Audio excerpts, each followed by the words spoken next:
quero trazer, meus queridos, dentro dessa saudação, uma visão para a Santa Ceia. 3 visões que nós temos todas as vezes que sentamos em cerca da mesa para ceiar em memória de Cristo. Porque a Santa Ceia nada mais, nada menos é do que a celebração da morte e ressurreição de Cristo, que proporcionou para nós a oportunidade de participar deste memorial. E nesta ocasião, com a ajuda de Deus, que nós sabemos que não depende de nós, não é? O apóstolo Paulo, um dos maiores teólogos, autoridade da Bíblia, quando se tratava de lecionar, de falar a palavra, ele pedia oração para que Deus abrisse a porta da mensagem. Nós entendemos que não somos dono da mensagem, mas Deus dá graça. A primeira visão que nós queremos compartilhar com os irmãos aqui em Maragogi, com a igreja, é uma visão retrospectiva. É uma visão do passado com respeito à Santa Ceia. A respeito desta visão, queridos, eu convido a todos para abrir as vossas Bíblias no livro do profeta Isaías, no capítulo de número 53. E vamos ler apenas 2 versículos. Isaías fala desta visão, a respeito deste memorial, a respeito deste assunto, que é o assunto, Isaías 53, versículo de número 4 e 5, veja o que diz o profeta messiânico. Todos nós sabemos que este profeta, ele foi levantado por Deus, seu ministério foi desenvolvido para falar a respeito de Cristo. Versículo de número 4 diz: verdadeiramente ele tomou sobre si as nossas enfermidades e as nossas dores levou sobre si, e nós o reputamos por aflito e ferido de Deus e oprimido.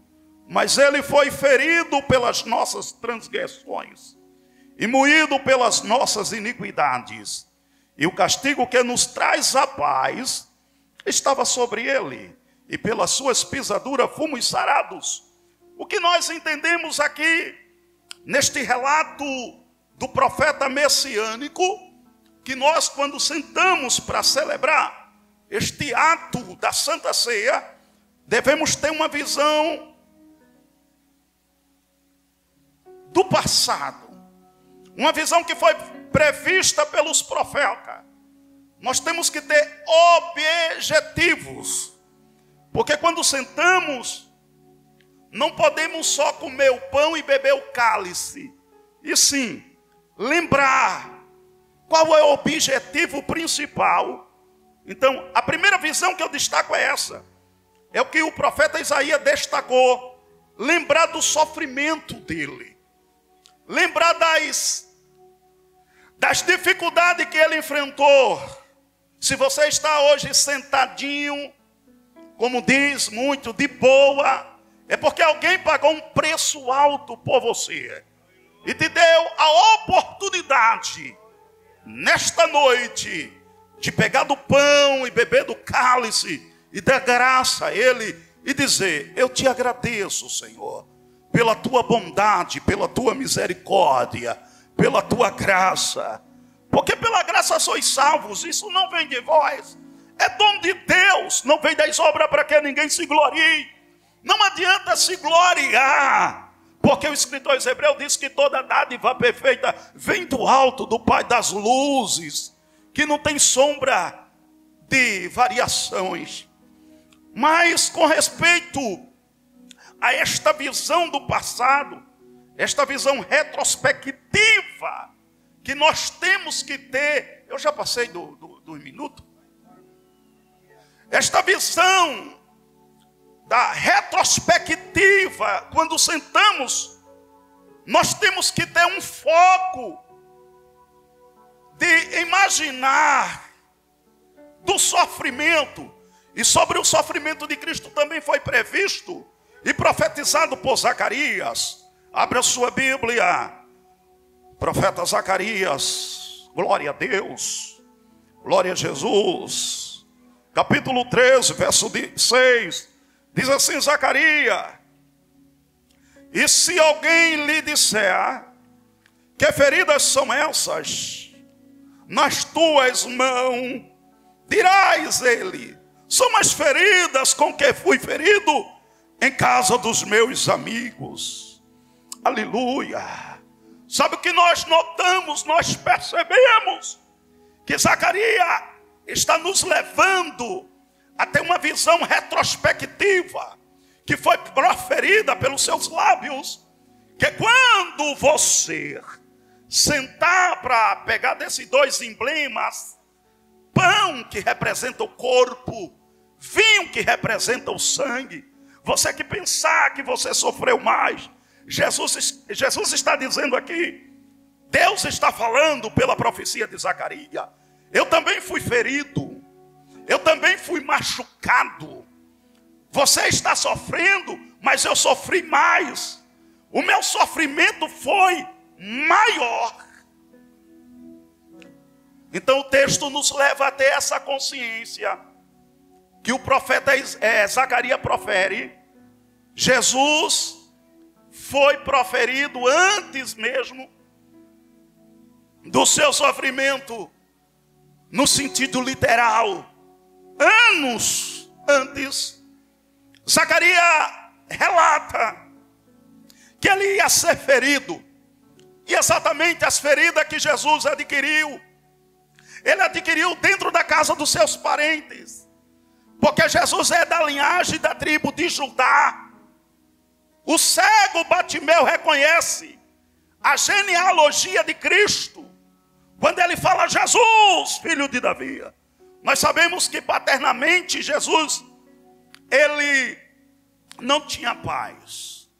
Ele nasceu pobre graça do Espírito Santo.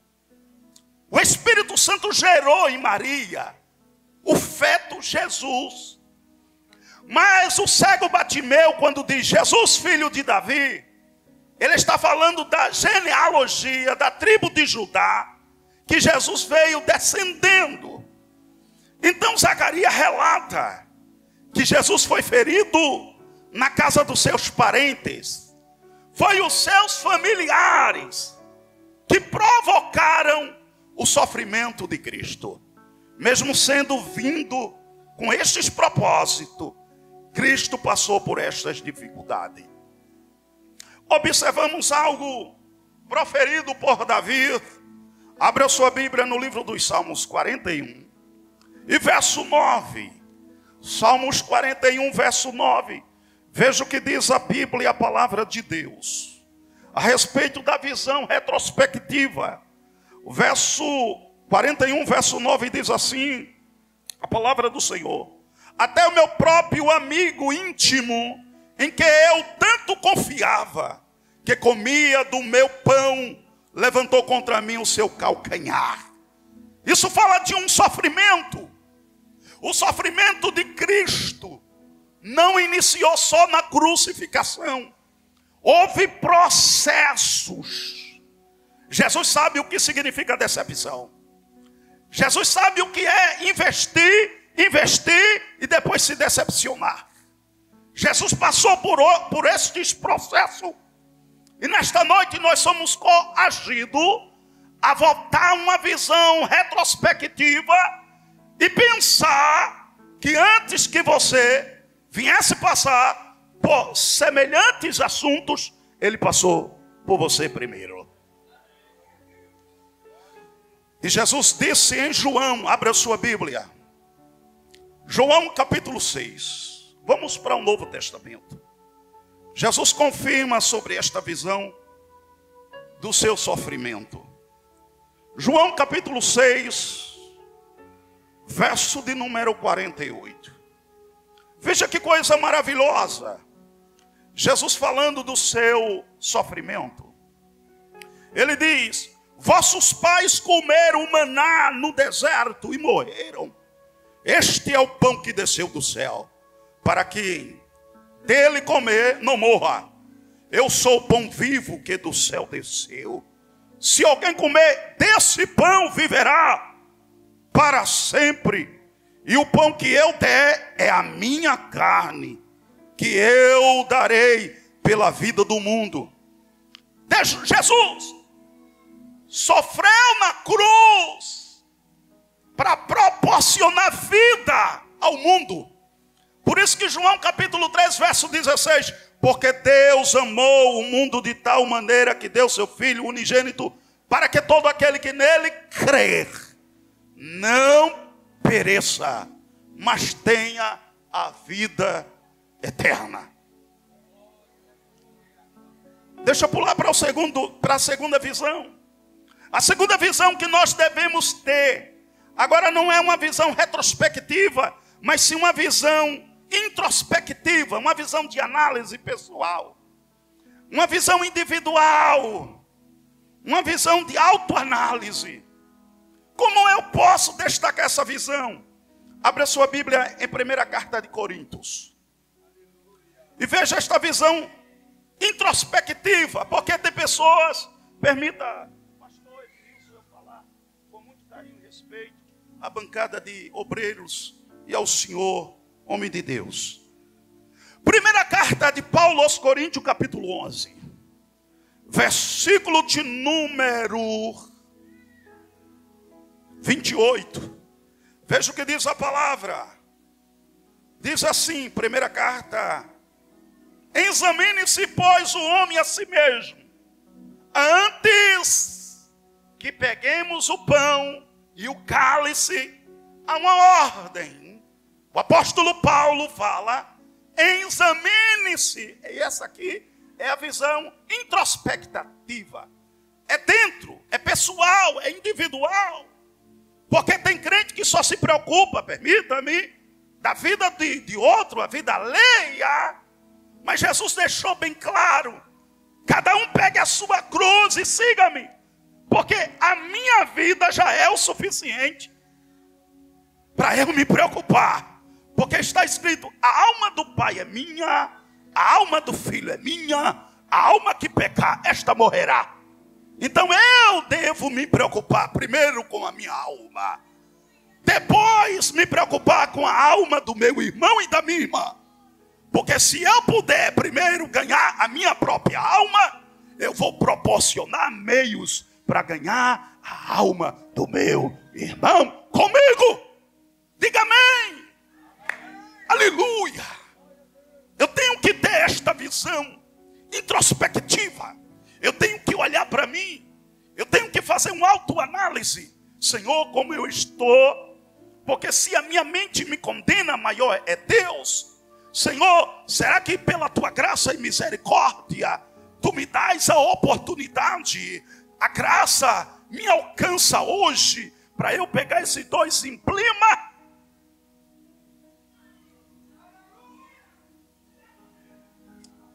Examine-se, pois, o homem a si mesmo, assim coma deste pão e beba deste cálice.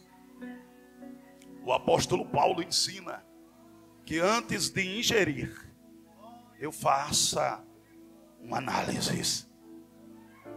E sabe quem é que vai liberar a permissão? O Espírito de Deus contigo.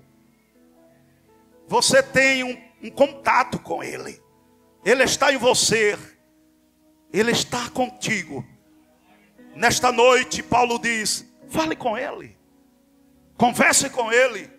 Ele é o teu amigo. Examine-se. Peça a Ele permissão. Senhor, eu estou aqui em memória do teu sacrifício. Permita-me. Terceiro ponto para finalizar. Visão perspectiva. Diga comigo, visão perspectiva. Esta visão da Santa Ceia é uma visão futurista. Vou finalizar. Jesus, no capítulo 26 de Mateus, versículo 29,